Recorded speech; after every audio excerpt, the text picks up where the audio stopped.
Hey guys, Juan here with the Cost of Autism channel. So just thought I'd make a real quick video.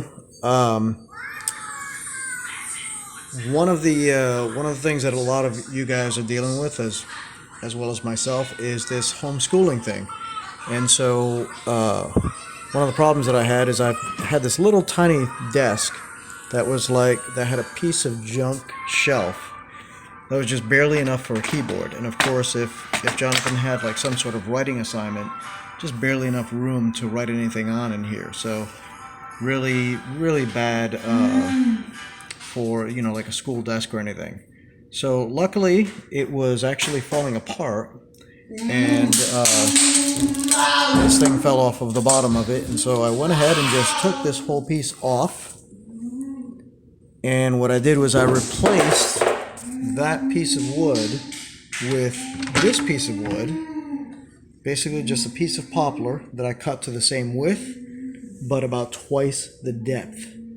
So now, and also what I did was I replaced the railings on it. I had like a little I don't know, maybe a 12-inch railing, and I replaced it with a 18-inch railing back there. So it goes all the way down to the back of the desk, whereas the old one did not go back very far.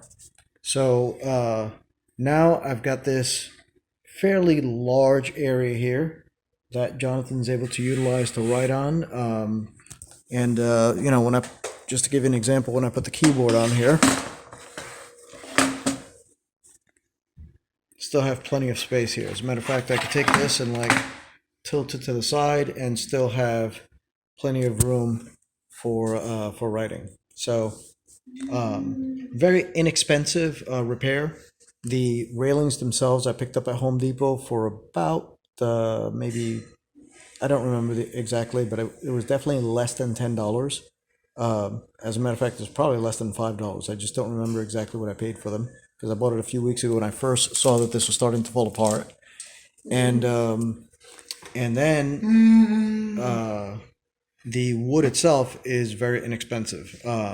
This was actually a leftover piece of wood from another project that I had, so I don't remember the exact price of it, but I think that I bought an entire 4-foot by 8-foot sheet for about $20 or $30 or something like that. So I can imagine that you could probably buy a smaller piece for quite a lot less.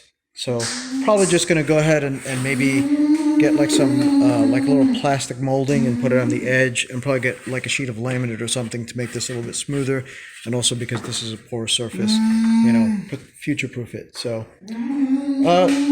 like I said, guys, just a real quick video. Thought I'd share this with you all, and as usual, if you want to see more stuff like this, let me know. See you then.